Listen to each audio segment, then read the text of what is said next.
Well, we have the diagram, but we. So, you know, Yeah, just in 1996. yeah, that must have been. Became a AP assistant principal in 2002. 2000, You guys still didn't have it. no, no. Principal in 2006.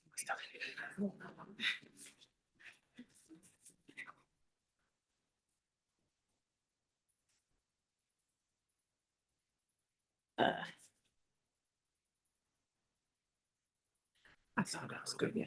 Yeah. Sure. We see the graduate. Hey.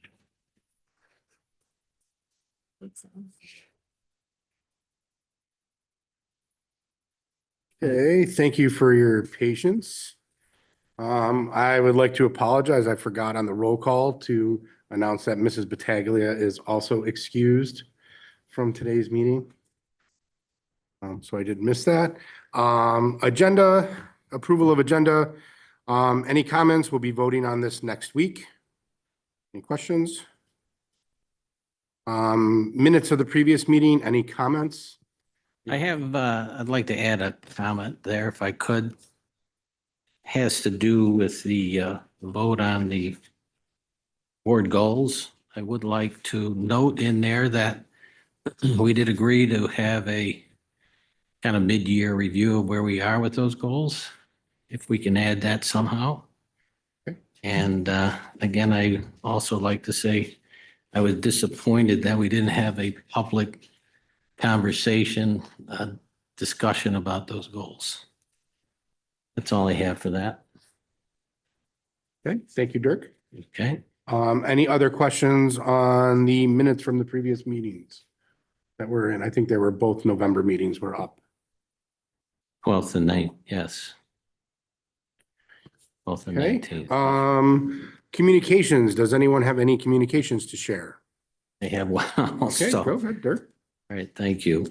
In my life outside of school boards in my office, I spent a lot of time with a political party. And I get emails, quite a few emails about Prop 1 and DEI. So my question really is, well, the question I got is the Board of Regents going to vote on Prop 1? Is that this week? And if they do, what does that mean to girls' sports at Sweet Home? It's a question more than anything. Prop 1 was approved during the November election, right? That was a State statewide of vote. Right, So it's passed, they amended the state Constitution, constitution. yes. But the Board of Regents is supposed to take it up and make it a regulation rule for school districts, public schools. So if in fact they do, I would just tell you that I will do everything I can to oppose having biological boys in our girls' sports. That's my position on that. And Title IX, by the way, says we have a responsibility to show respect for the girls who want to compete in sports on an equal gender basis. And that's what I think our responsibility is there. So Didn't they take that off the table though? So The that we're Board not of even, Regents took it off the table, but then entertaining it it. was, depending on how you read Prop 1, it seemed like the legislative branch put it back into the, they brought it back in, yeah. A little scary. it depends on how you interpret Prop 1. right? But we don't know yet. Not yet. It has not come up at my, I have a superintendent meeting next week. It hasn't come up. No discussion on Prop 1 has come up at my level, and if it does, I'll keep you posted, but Yeah, I appreciate it. Again, if anything, I will push back very hard on that if it does come to that. Dirk, so you know, I'm just looking at their agenda. Their meeting was yesterday and today. I don't see it on their agenda. yeah. I don't know how detailed the agenda is, but it goes for 2 pages. Okay. I hope they don't force the issue. That's my hope. So, okay, thank you. Any other communications? Okay, unfinished business, we have none. So superintendent's report, Dr. Genestri. Thank you, Mr. Belanti. I would like to invite Dr. Wilson up and the team to talk about our 3 through 8 ELA math and assessments. Yeah, you can come on. It's fine. ELA and math assessment. We stand together, we're a squad. Good evening. I'm pleased today to be standing before you to discuss our 3 through 8 ELA results. And if you go on to the next slide, you'll see we always have a connection back to our strategic plan, goals 1, 2, and 3, teaching and learning, future focus, whole child. You see, I have joining me tonight, I have our director, Dr. Kozakowski. She works very closely with the elementary schools, but then she does a number of things across the district, and you'll hear about one in particular that ties to this work. We also have a supervisor of data, Michael Cumrow back there, joining us. This is your first time meeting him, so he helped with all of the compiling of all the data. And we have our phenomenal principals that represent our elementary schools and our middle school. And you're going to hear about their celebrations as we get into each one of their schools. So I'd like to start off with this slide. There's two graphs there. The smaller graph is the graph from last year, just so that you can get a comparison of what things look like from last year to this year. We always look at our scores. This is our ELA scores. These are proficiency rates. So that would be the number of students who scored a 3 or a 4 in ELA. Because the scores are 1, 2, 3, 4. 3 is proficient, 4 is mastery. And so when you look at this, it is a cross-section of all the districts that are surrounding Buffalo, that are our neighbors, right? That we connect with and work with all throughout our time here in Erie County. The one thing I'd like to point out that's different about this slide is you see the numbers at the end of the bar. What is that number, right? Well, that number is the economically disadvantaged number. So if you look at our number, 70%, that looks different from what you've been seeing, right? So we really have had an intense focus on data and really picking apart and trying to get to the root cause of a number of things that are happening so that we can really get to the what is needed for our students. And as you know, last year we had a really deep dive into our elementary schools and in particular Glendale. And as we were looking at Glendale, one thing we noticed is that their economically disadvantaged number looked different from the rest of the district. We were at about 50% last year. And they were looking like they were in the mid-30s. That was odd. So it made us take a step back, peel back the layers, came back and powwowed with Mr. Feldman, Dr. Genestri, and we really looked at what was going on with our free and reduced lunch applications. And as you know, we did something different with them this year. And part of that goes back to the language that Mr. Feldman put into the work. The pitch that we had with our principals to push our families to complete them is not about just getting the free lunch. Everybody, we offer that to everybody. We really want to get a good handle on our numbers. And the results were from 50% to 70%. Now, I just wanted to add to that, that campaign that we did this summer with the help of everybody in this room proved to be hugely beneficial for us. Not only did we get a much better rate of return on our free and reduced lunch forms, but the data was more accurate picture of where we are with our poverty levels in the district. We knew that the past 3 or 4 years, we were showing a decrease in poverty, and we did not believe that statistic, and that is why we put the campaign together. A 70% number, while we have work to do and we would love to see that number reduced, there is an upside to that for the district in terms of where our aid is going to be, aid ratios, building expense aid, transportation expense aid, foundation aid. So to paint a more accurate picture of poverty in the district is very important for us when it comes to proper state aid that we would get back. And I don't know. Yeah, if no, I Mr. just would Feldman- add, just for clarification standpoint, because we are part of the community eligibility program, it's not a free and reduced lunch form that folks filled out. It's an income verification form. So Christine put together a great campaign. We sent them out postage return and got a good return on that for us. I will also say, to the tune of, we were probably, when we were at free and reduced lunch, to Dr. Wilson's point, we were probably around a 54, 55% poverty rate. And this puts us up, in that 70 range. What I will say, just as a point of discussion, because I don't want to get too far off the rails here, but the Rockefeller report is looking at that number because many of the schools are CEP eligible. Rather than using free and reduced lunch rates as a formula piece for foundation aid, they're looking at using students classified as economically disadvantaged, which those kids are. So those are, to go from 56% to 70% is a huge, huge jump for us. And it further cements that, before this past year, we didn't do a good job in getting those forms and framing the message right, because everybody thought, well, we're already eating for free. They didn't realize and understand the importance of filling out those forms. So going forward, you can see the impact that it has and the necessity for us to continue that campaign and keep those forms being filled out annually. Sorry. So that root cause analysis, really helping us dig deep and looking at what was going on in one place, really had a huge impact on the rest of the district. In order to be considered Title I, you have to hit 40% economically disadvantaged. And as you can see, there are some districts on the slide that are not Title I, and you see a number of us that are. But I want to take a moment to talk about what that 70% means.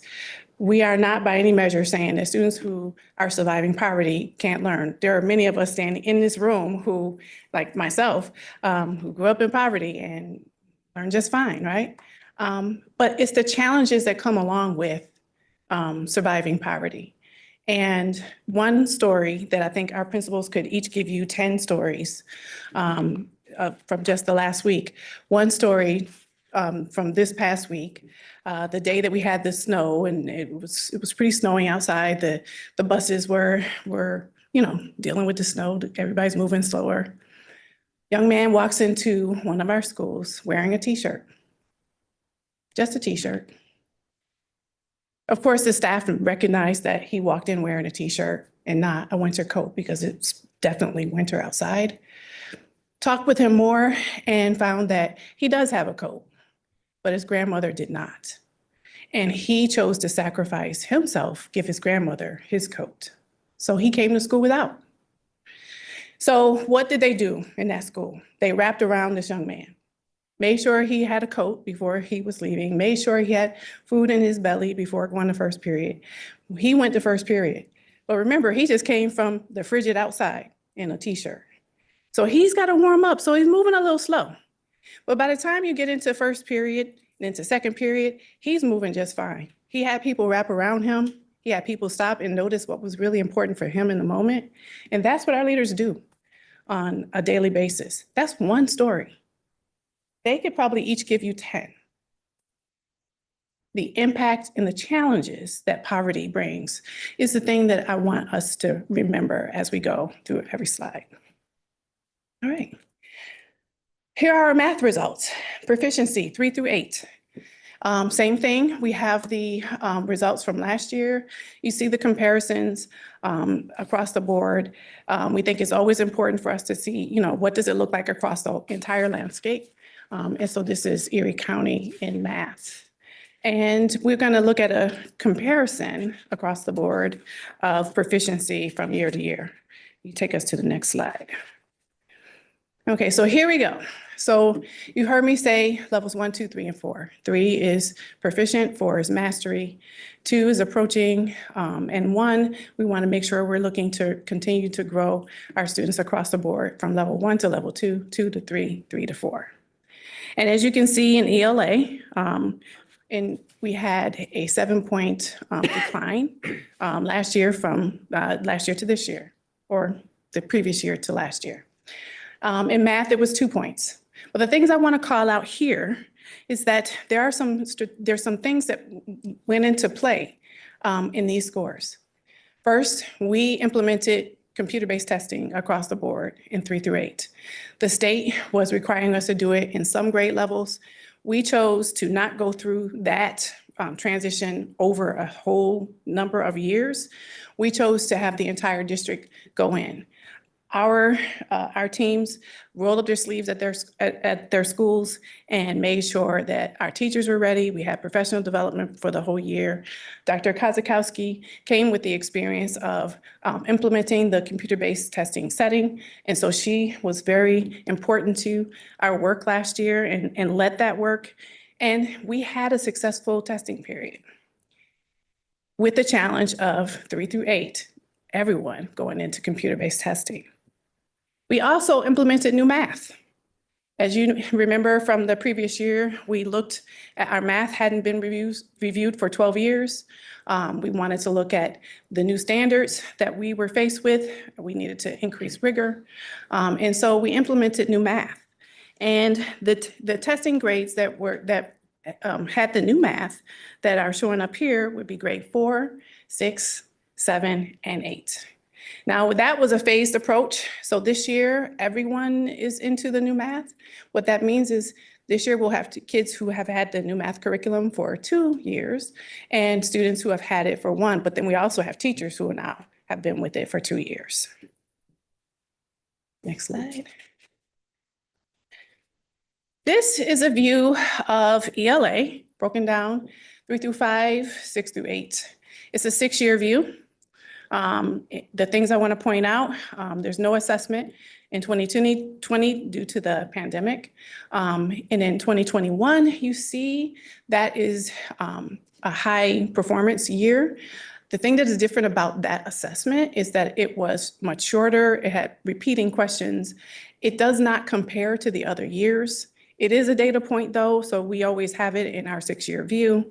And you see the breakdown here from 23 to 24. So we had a decrease of 8 percentage points at 3 through 5, and then the 7 at 6 through 8.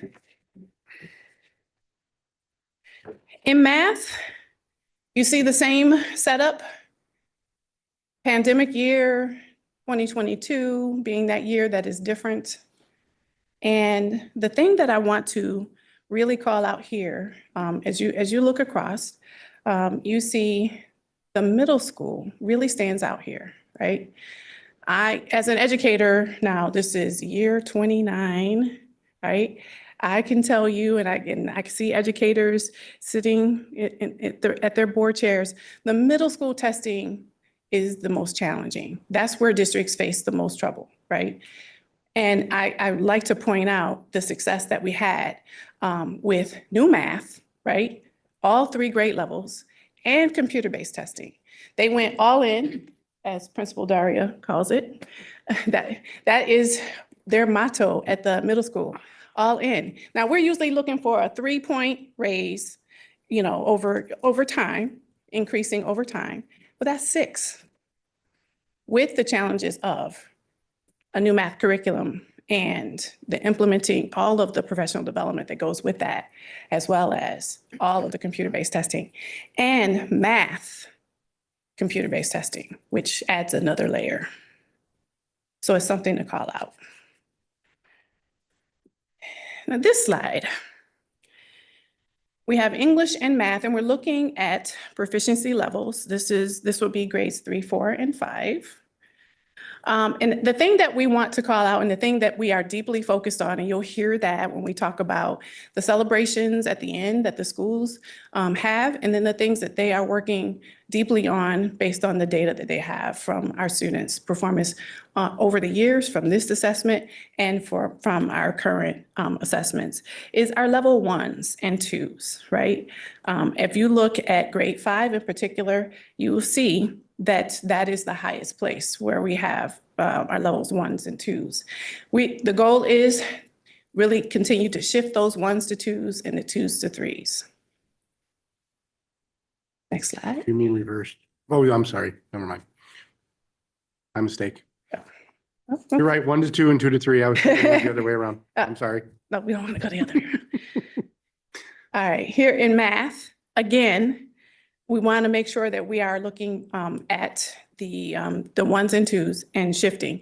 So this work, we've been engaged in this work, from the summer going into our testing assessments. As soon as we received the assessment data from this assessment, as well as our own assessments. And just recently in this week had another session where we were going over, okay, shifting our high 1s. Okay, these students are high 1s. What does their intervention look like? And how are we looking to shift them to 2 and then the 2s to 3s? So again, we want to make sure that we call that out. But the 8th grade is the anomaly here in math, because that is a combined, those are combined results. So that is the algebra included. So we have 8th grade math and algebra. The state does do a combined score with your algebra scores for students who are accelerated. And so even though they had the highest 1s and 2s, they also had the highest proficiency, right? You see that? So interesting what's going on there with Math 8. Next slide. There's always a question, the opt-outs. I think our opt-out rate, I know our opt-out rate is improving. Last year, we were at 20% opt-out. On this slide, you want to be closer to the bottom. That's the better place to be, right? And we went down to 17%.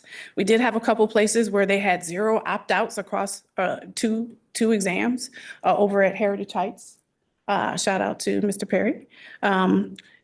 So we continue that work. It's all about continuous communication. So it's not just before, as we get right up on the exam, it's continuously talking with parents about how we use the results, how important it is for us to have this data snapshot for their child so that we can continue to grow and support them. Dr. Wilson, can I ask a quick question for Yep. the opt-outs? For the not tested, does that include special education students whose parents opt them out, or is that calculated separately? If they are to sit for the assessment, yes, they are included. For the regular assessment or for the alternate assessment? Alternative assessment is separate. Separate, okay, Yes. got it. Thank you. This is all just New York State 3 through 8. Okay, thank you. Now I'm going to invite Dr. Kozakowski, who's going to share some continuous growth efforts. So just a part of our normal practice is to always look for opportunities for growth. So as you've heard a lot about our multi-tiered systems of support review and improving that process. Last year, we looked at screeners. We landed on the AIMSweb Plus, which we implemented this year for the first time. And so our focus this year is looking at what type of information are we getting from that screener? What areas of need are there? And then do we have the appropriate interventions to target those areas of need? So that's something that we're looking to continue to review this year and make some decisions going into next school year. An ongoing review of all the data that we have. So that could be from behavior, quarterly attendance reports, and the overall academic needs. So part of that is using the tools that we have. All of our buildings have regular data team meetings. And so many of them have data dashboards where they're looking at several data points, making goals for students and tracking that growth and progress monitoring. So those are things that we continue to do. Increased efforts to embed technology. Again, just making that second nature for students. We're fortunate enough to have technology coaches. We have instructional coaches to support. Our library media specialists are very innovative and always looking for growth opportunities. And so you would be really impressed to see that our students, even at the primary level, are using their devices one-to-one, and it's just a part of their everyday practice. So when it comes to testing, that doesn't look like something that's foreign to them. Increased opportunities to share strategies and supports, and our focus of Leader in Me district-wide. So as you know, we have lighthouse status at many of our elementary schools and a really big push at the secondary level. And so it goes along with the idea that Dr. Wilson referenced earlier, with really supporting the whole child and meeting all of the needs. So whether that is in a social emotional sense or material needs, but also empowering them as leaders. And then the importance of just being really transparent with our families, opportunities for engagement, which ultimately helps our refusal rates, because when parents are aware of the resources that their children have, the curriculum materials that they're using, it helps them to have a better understanding of what we're doing with these tools and then how we're using the data that we get from them. Now for some celebrations. So for each school, we like to highlight a success, and then an area that the principal has been working with their team on for continuous growth. Principal Daria, step forward. Yeah, you gotta go first.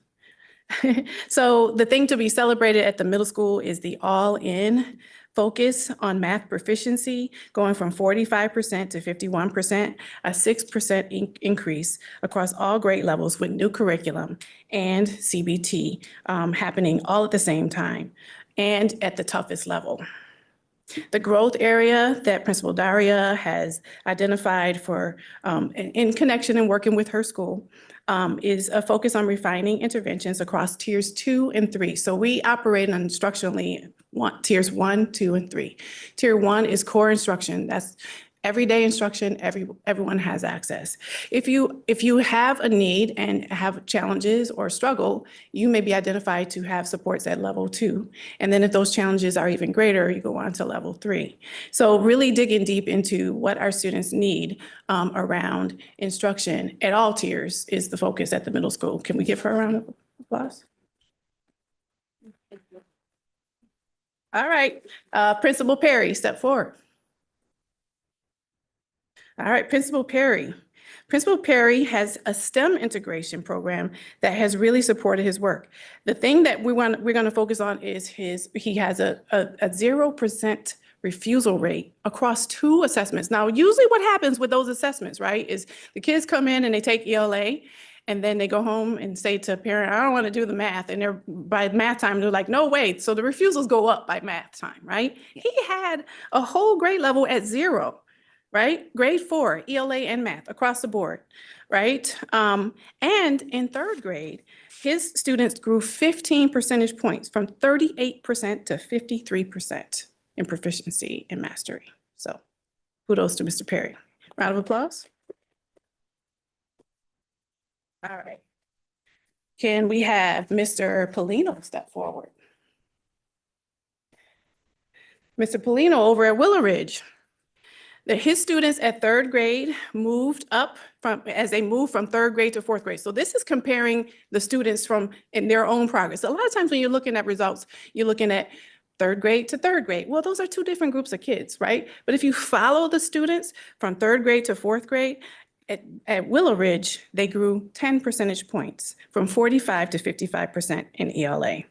The thing that Mr. Polino is working on with his team that he has identified is an increased growth in opportunities for students to engage in consistent and across the board tech integration at K2, really honing in on what his students need. And a lot of that came from the work that they did all last year, how the students performed during the test, and the item analysis that they are completing.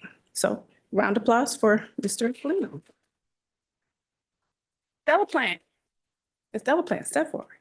Over at Glendale, Glendale had some success in math. At grade 5, because remember, grade 5 was our challenging year, right? At grade 5, students increased. We had students go to level 4 from 3% at level 4 to 20% at level 4. That's mastery level. And remember, that was the most challenging grade that we had across the board. So 17% increase. The thing that Ms. Delaplante has identified that they are working on is really honing in on vertical alignment across ELA and continuing to focus in on integration of CBT or tech integration across all grade levels. Thank you. And Mr. Ryan. Last but not least. Mr. Ryan over at Maplemere. Mr. Ryan can boast about his third grade. Because he has these intense focus years that he has, and you talk to him, he has, every year there's an intense focus on a grade level. So he can boast about his third grade. They had a 13% increase from 60% proficiency and mastery to 73% at third grade. Amazing, right? The growth at Maplemere, the thing that he will continue on and that he works on with his team is they continue to audit and update the core. That's that tier 1 that I spoke about earlier in literacy, and intensify the focus across fourth grade. So that's that grade level focus that you always hear him talking about. Round of applause for Mr. Ryan. So we are available for questions at this moment. I think the work stands for itself. The work that our principals do day in and day out to support our kids, to wrap around. Like I said, if you ever get a time to sit down with them and hear some of those stories, you would know that they really do work magic with our families through how they support them. So we'll take any questions. I actually, go ahead, Brian. On the poverty rate that, and you said there was a campaign for the free and reduced lunches.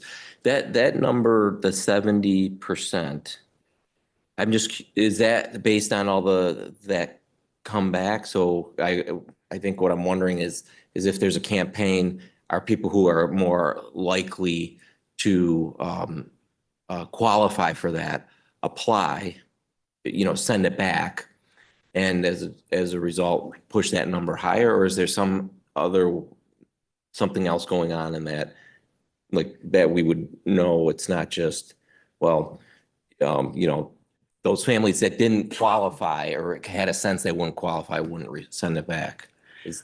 So our percentage is based on our entire district, right? So the applications receiving them back at a higher rate helps us have a more accurate picture of what our number is.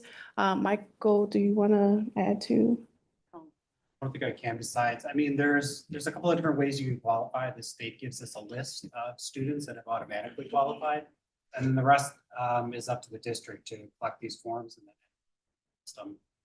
I mean, I think I've heard maybe almost the opposite, where there's a stigma for families to return these. Okay. They're cut it or something like that. I haven't kind of. I'll just further Mr. Kumaro's point that Christy Zajac, our food service director, has the ability to direct certify people and families that might be receiving SNAP benefits and things along those lines. So we can increase numbers that way. But I think, due in large part to the way that we kind of frame the messaging this year about the importance, with everybody eating for free, about the importance and the impact that it can have on many of the things that Dr. Genestri said. I think that was a game changer for us. I really do. Another question I had is looking at, there's not a page number on here, but the bar charts where we show 19 through 24. I don't know if we can just go back. Math or ELA? No, keep. Sorry, it's lagging here. Oh, that's okay. So I'm kind of wondering in here, I noticed that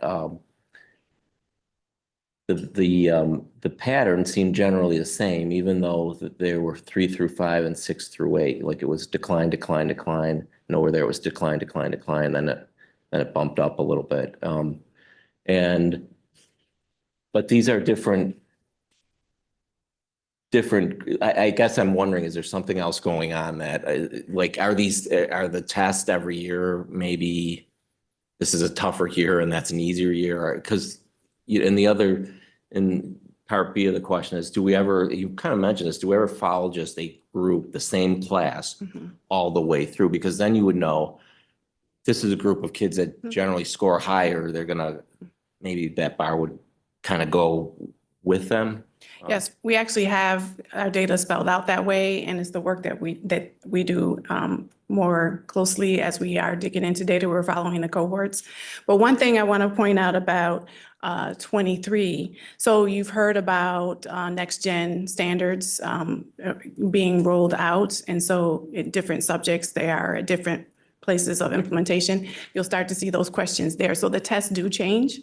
And in my experience, it's been every so many years, maybe 6 to 10 years, you start to see a shift over. There's an announcement of some changes that will happen with the standards, and then the tests follow.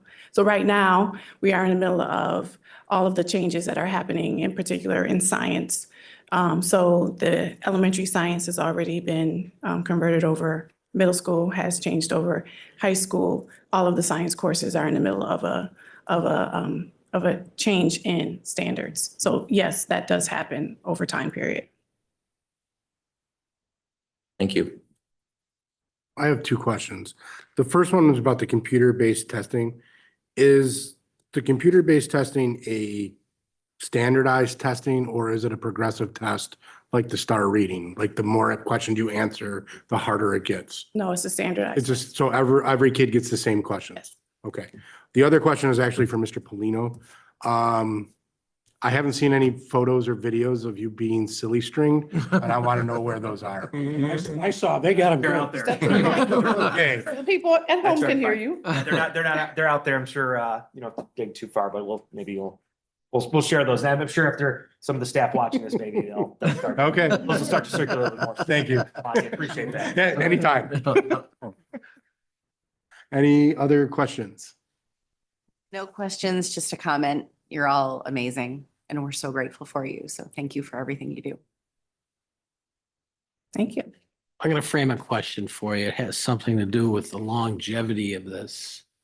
And it seems like the state and state education department has this knack of, or this cycle of changing things in the testing and the curriculums. And I don't know how you really deal with that other than guess at where they're going with it. I don't know how you deal with the testing changes. So my question really has to do with, and this came out of the Rockefeller Institute study too. We in New York spend a lot on education per pupil. So my question to you, as the folks that do that for Sweet Home, do you have enough staff? Is there enough money in the system to cover the support for computer testing, for special needs and all that stuff? I would think that the answer is yes, but please comment on that.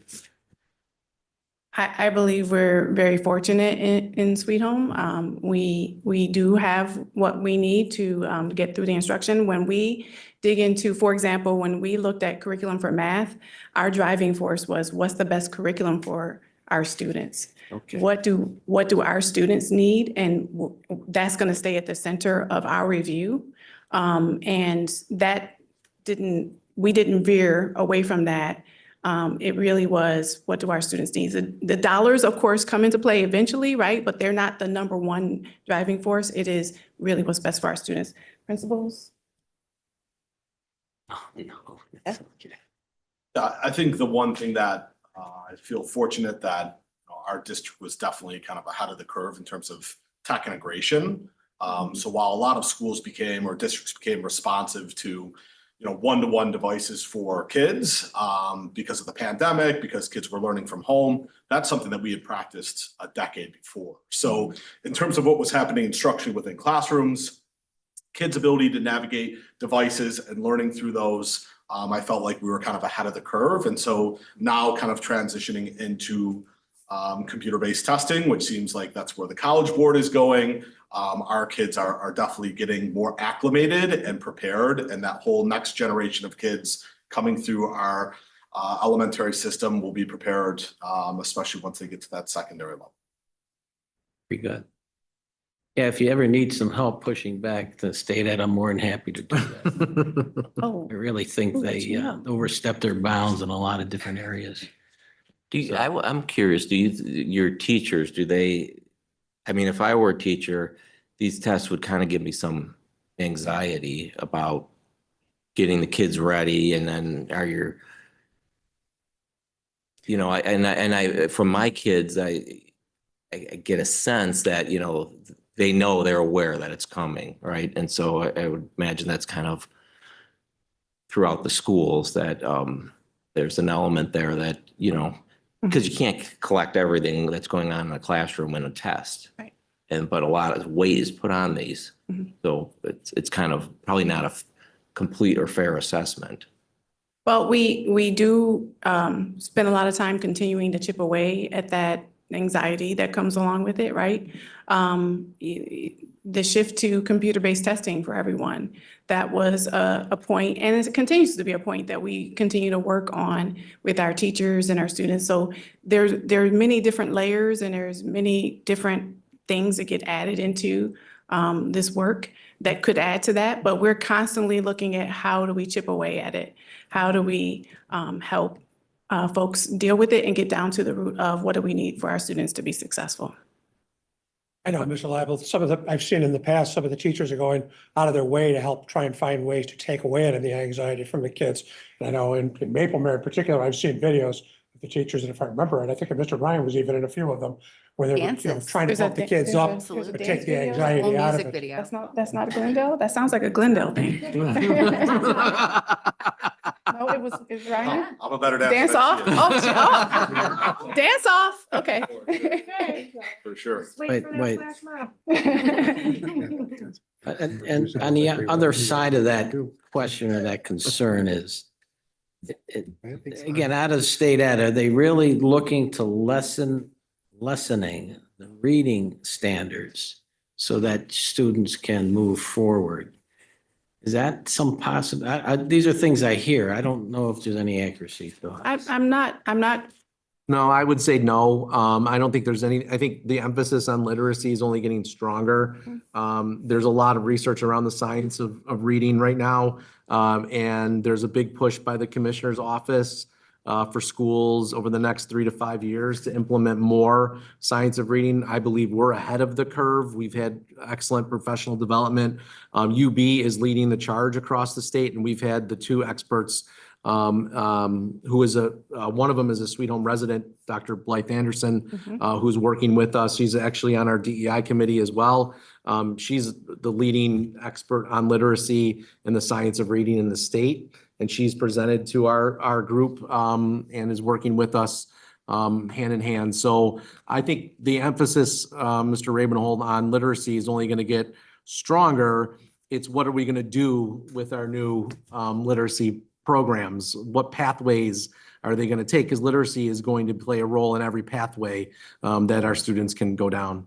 But it's not that cycle of whole language, whatever language. Now you have science of reading, right? It's got some history and proof that it yeah, works. it's really a balance. all There's not research-based. one, there's Yeah. not one that we feel fits. I hear them in the back. They're saying the same thing.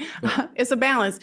We look at the combination of the two to really support our students, because one does not help all students. It's a combination, really. And it's important we continue, and I think what we do with data here is the best I've seen. When it helps us differentiate to meet the individual needs of every student. So we're tracking all of our students now through data.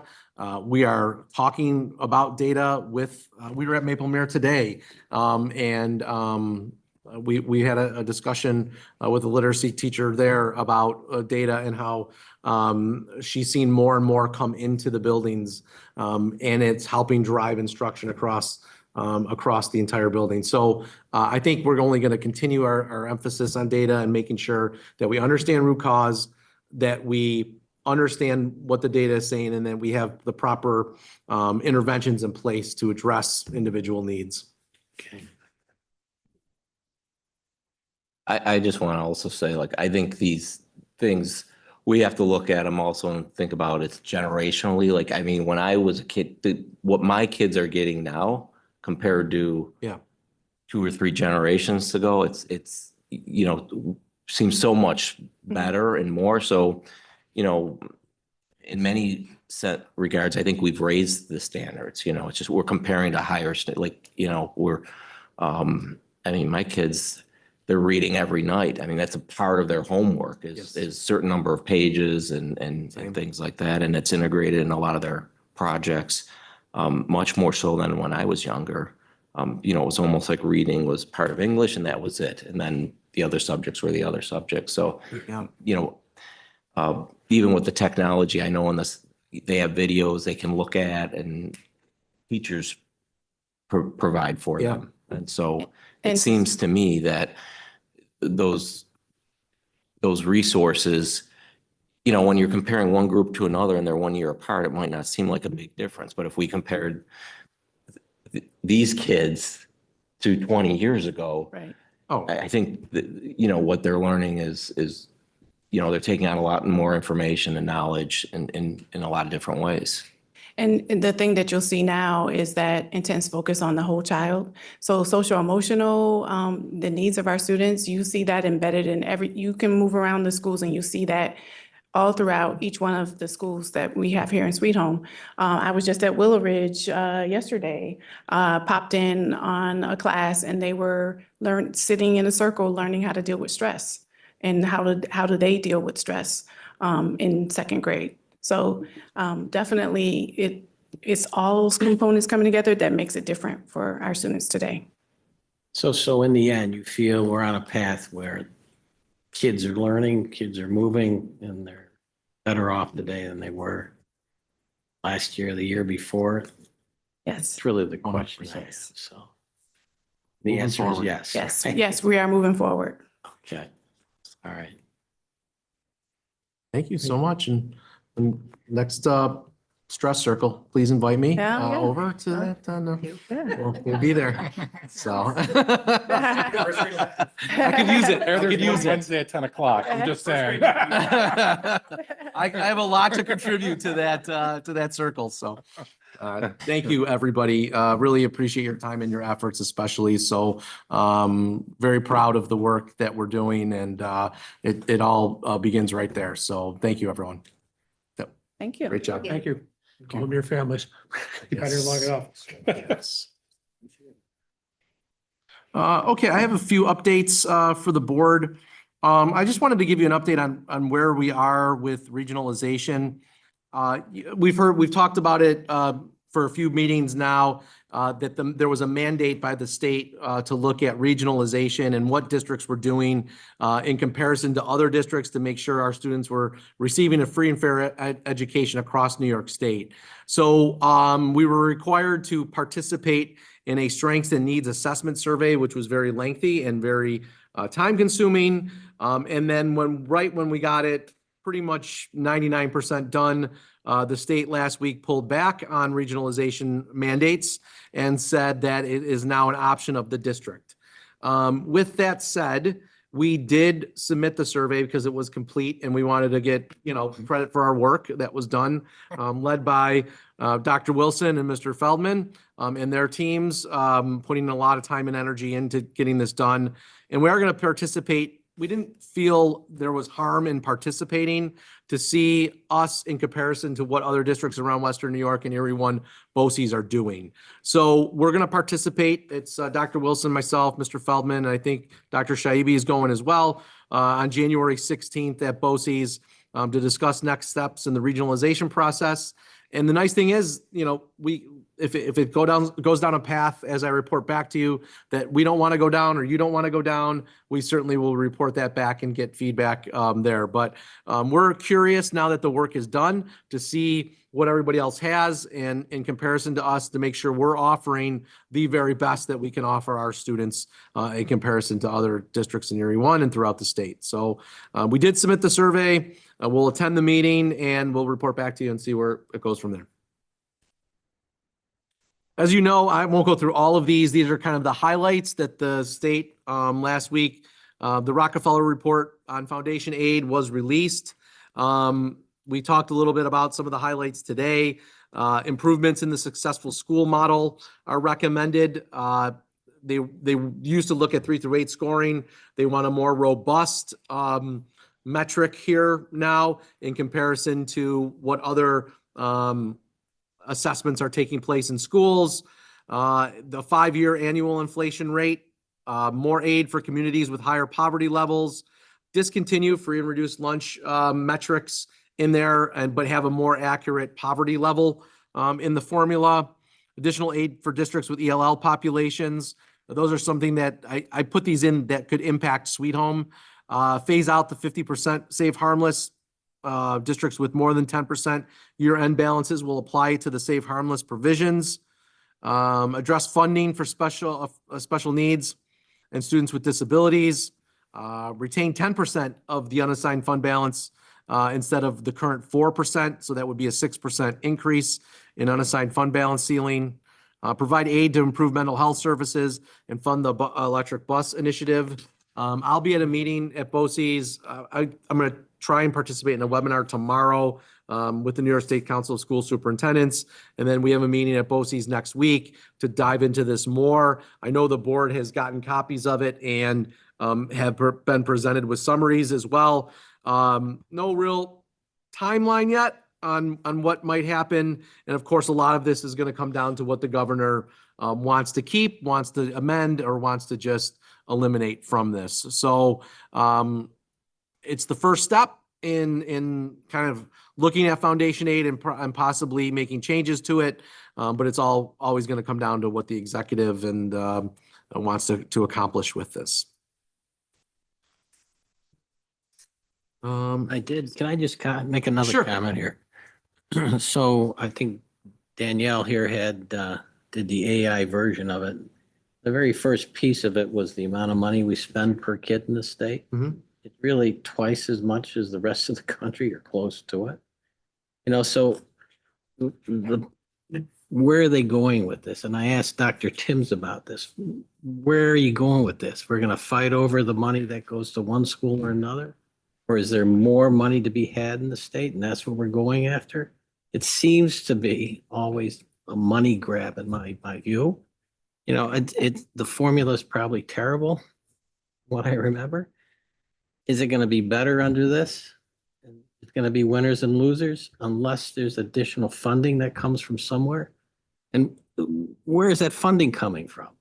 I mean, that's just my concern about this whole thing. I don't mean to take you away from your thunder here. It's a good thing that it's been reviewed and you're making suggestions. And at the end, legislature, the governor are going to say yay or nay to spending more money, I think. I kind of view it in like this. There will be a pot of money. It's going to get distributed. Right. I think the executive will set what that pot of money is going to be. How it gets distributed, though, is what I take from hope, a little hope from this, that schools like ours that have higher poverty levels and ELLs and an increasing rate in students with disabilities will get more of a fair share of that pot than what we are getting now. So I'm hopeful and advocating for that piece of it. And Okay. so some of the things in the provisions I see in here give me hope. But as we know in New York, politics always plays a role. There you are. Downstate needs to get their fair share and we are left with a pot, and how that gets distributed. We got to fight for our own, I guess. Correct. That's what it comes down Correct. to. Okay. All right. Thank you. I want to thank again student government for getting involved and helping us kind of get some answers around graduation gowns. We heard from the board last time about some concerns and some matters, but wanted to report back that it seems we had a great response. 406 responded to our survey of teachers and students in the high school, and overwhelmingly 53% wanted to look at an option of blue with a gold stripe on the arm to represent Sweet Home, to keep blue and gold as our colors, and go to a one gown option. So we're recommending that's what we do. I don't know if the board has input or want to discuss it anymore. And I don't know, Maisha, if you want to discuss this anymore and the efforts you took with student government to get these responses in, but we're kind of feeling in a good spot to move forward with this recommendation and have blue and gold gowns next year. I'd be most interested in what Maisha has to say. But don't really have much to say. I think that that's what everybody would be most happiest with. So I'm happy that we got it out there and everybody feels included a little bit more. okay. So there 400 was, people to do anything is hard. sorry, So, there was no option of remaining with the two colored gowns. It was going with one gown, right? That was. I don't think there was an option. Okay. Yeah. Just wanted to. Sure. But you thought the survey or the, however you got responses was done fairly and Okay. There was an option where you can go back and like redo the survey, which I think could have like added to it. So it might not be completely accurate, like, oh, one person gets one say. So I think that'd be the only downside. But other than that, I think it was accurate. so is this Okay. something that we're looking to do just for this coming year, or are we keeping this Keeping until this. someone else? I want to say it like that, but you know what I mean. I hope we keep it forever. I think that's going to look awesome, and I think it's going to be very sweet home. Yeah. I like the idea. Yes, I do too. All right. So is everybody's good? We can move forward on that. Also proud to announce that our art department is incredible, K through 12. They met last week to discuss how they want to roll out our Panther contest. We really want to find a Panther logo for Sweet Home, one that's unique to us. So we'll be making the formal announcement of the contest next week with Christine's help. And we, to the gracious and generous thoughts of the Sweet Home Dollars for Scholars program, the winner or whose winning concept will go to like final edit with a graphic artist will get a $500 scholarship in their senior year.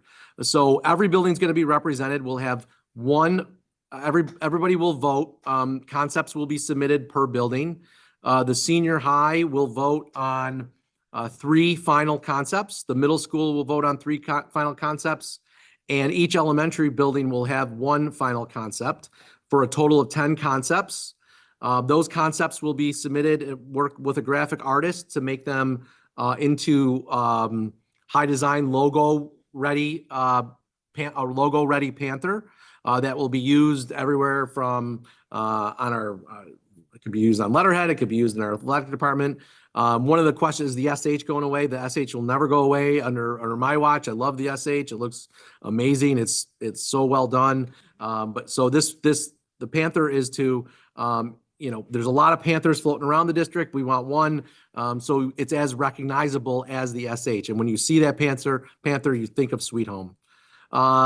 We're going to, like I said, a graphic artist is going to work with us to make sure that they are logo ready. And then we're going to present on boards and through the internet and out to the public those final 10 concepts. And our community will vote on May 20th during the budget vote on their favorite Panther. And so whoever's concept wins, like I said, will get a $500 scholarship their senior year and will be forever memory will be memorialized. Thank you. Woof, as the creator of the Panther. So we're excited. It's a community-wide effort, and everybody in our community, from kids to parents to voters, will have a voice in what our new Panther will be. So, and big kudos to the art department. I want to thank Christine and Dr. Wilson for meeting with them last week to get this rolling. Their excitement is fantastic. Each building's going to have its own flair to what they want to do. I can't wait to see what the final 10 concepts are going to be. And then we'll get it rolling. So. Is this something that is going to go through the art? art Like classes. the grade schools? Yes, or- yep. Okay. We, So- we're opening it to everybody, but the art teachers are gonna facilitate it in the building, how they see fit to make sure everyone has a chance to submit it. And I'm also proud to announce, and I put it in my Friday memo last week, that the Music Fest is back Sunday, February 2nd at the University of Buffalo Center for the Arts.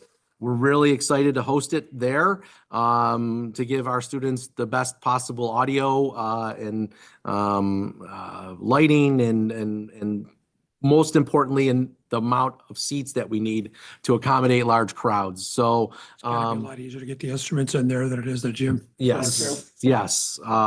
We're excited. It's gonna go from 12:30 to 4:15 on that day. And we can't wait to showcase the musical talents of our students and have an amazing music fest. So we're excited. I want to thank the music department for their efforts in getting this done, led by Dr. Wilson and Dr. Kozakowski helping out. And it's going to be a great day at UB. And no football game that day, so it's a perfect day to do it. Any questions? All right, thank you, everybody. Okay, so moving on for upcoming events. We have some concerts coming up over the next 2 weeks. On Thursday, we have the high school parent-teacher conferences. On Friday, there is no elementary school, is that correct? For parent-teacher conferences, so just a reminder, UPK to grade 5, there is no school on Friday. And then we go into our winter recess. Our last day of school is Friday, the 20th. And then we're back on January 2nd. Any questions on upcoming events? Okay, open session. Do we have any takers for open session number 1? No? Okay, so new business. Remember, we will be voting on this new business next week. So let's go through A, special education. Any questions or discussions on that? Okay, B, monthly financial reports, policy 2140. Any questions on that? Okay, C, the capital outlay project, construction bid. I believe this is for middle school sign and updates on doors. Exterior doors. Exterior doors. Yep. Any questions or comments on that? Okay, D is revised policy 1410, first reading. I believe Mr. Johnson, Mr. Liable, you're on the policy committee, right? Yeah. Who recommended these Yeah, changes? we discussed some of these. It's several of them. It's BOCES recommended to delete them. The stuff is covered in other policies, so we Okay. agreed with those. And there's a couple of them that did have some updates, mostly required updates. Okay. We're good with that. And then letter E is the charter agreement with the the Cub Scout Pack 444 and the Boy Scout Troop 444. Okay, moving on. Open session number 2. Do we have any takers on speaking open session number 2? All right, personnel, remember we will be voting on these again next week. Teaching and administrative, we have regular and substitutes. Any questions on teaching and administrative personnel? And then service, regular and service regular appointments. Any questions on the service personnel? Okay, can I have a motion and a second to adjourn the meeting? We will not be returning. So moved. Second. All in favor? Aye. Aye.